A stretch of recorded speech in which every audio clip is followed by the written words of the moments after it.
Today we're going to continue reading Out of the Dust by Karen Hesse. We're ready to pick up on page 30, which begins with state test.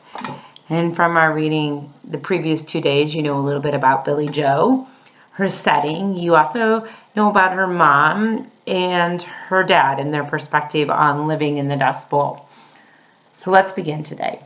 State test. When I got home, I told Ma our school scored higher than the whole state on achievement test, and I scored top of the 8th grade. Ma nodded. I knew you could. That's all she said. She was proud, I could tell, but she didn't coo like Mad Dog's Ma, or go on like Mrs. Killian used to do.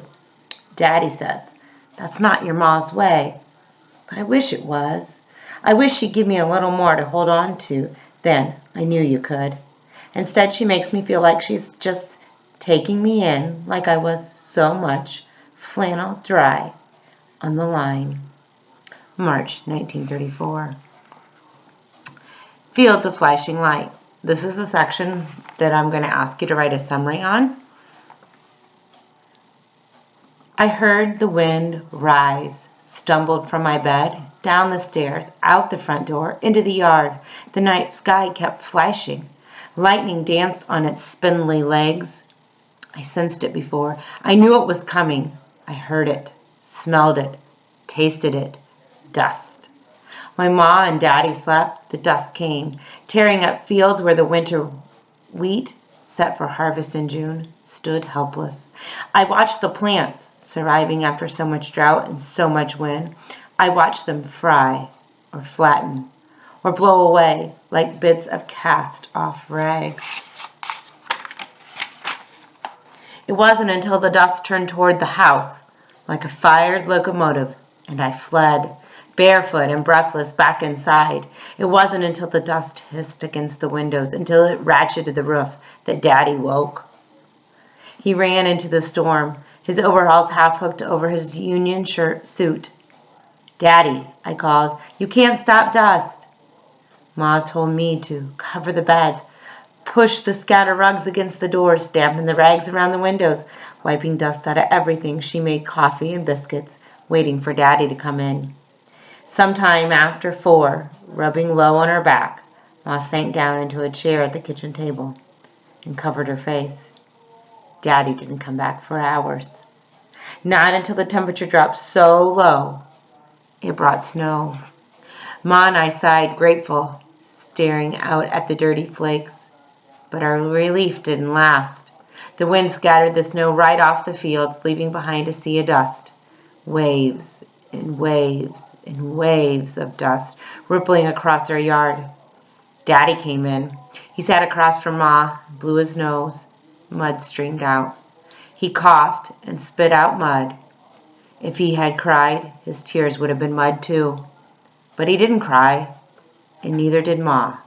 March 1934.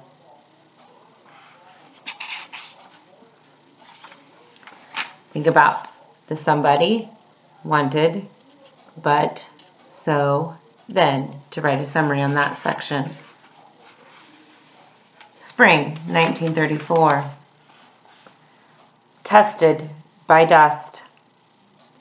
While we sat taking our 6-week test, the wind rose and the sand blew right through the cracks in the schoolhouse wall, right through the gaps around the window glass, and by the time the tests were done, each and every one of us was coughing pretty good, and we all needed a bath.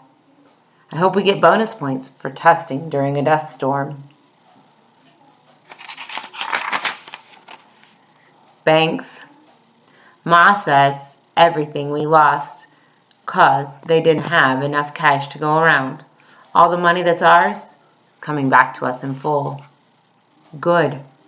Now we have money for a doctor when the baby comes. April 1934. Beet wheat. County Agent Dewey had some pretty bad news. 1/4 of the wheat is lost, blown away or withered up. What remains is little more than a wisp of what it should be. And every day we have no rain, more wheat dies. County Agent Dewey says soon there won't be enough wheat for seed to plant next fall. piano is some comfort in all of this. I go to it and I forget the dust for hours, testing my long fingers on wild rhythms, but Ma slams around in the kitchen when I play, and after a while she sends me to the store. Joe de la Flor doesn't see me pass him by. He rides his fences, dazed by dust. I wince at the sight of his rib-thin cattle, but he's not even seeing them. I look at Joe and know our future is drying up and blowing away with the dust. April 1934. Give up on wheat. Ma says try putting in a pond, Bayard. We can fill it off the windmill. We've got a good well. Daddy grumbles. The water will seep back into the ground as fast as I can pump it, pal. We'll dry up our well, and then we'll have nothing. Plant some other things then, Ma says. Try cotton, sorghum. If we plant the fields in different crops, maybe some will do better. Better than wheat. Daddy says, no. It has to be wheat. I've grown it before. I'll grow it again. But Ma says, can't you see what's happening, Bayard? The wheat's not meant to be here. And Daddy says, what about those apple trees of yours, Paul? You think they are? Nothing needs more to drink than those two. But you wouldn't hear of leveling your apples, would you? Ma is bittering. I can see it in her mouth. A pond would work, she says, sounding crusty and stubborn. And Daddy says, look it. Pal, who's the farmer? You or me? Ma says, who pays the bills? No one right now, Daddy says. Ma starts to quaking, but she won't let Daddy see.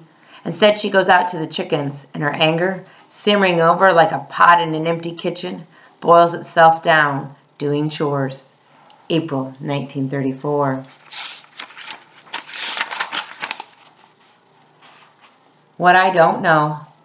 My teacher, Miss Freeland, is singing at the shrine along with famous opera stars from all around the country in a play called Madame Butterfly. I've never heard of that play. Most everyone's heard of Madame Butterfly, Mad Dog says. How does that singing plowboy know something I don't? And how much more is out there most everyone else has heard of except me? April 1934. Apple blossoms.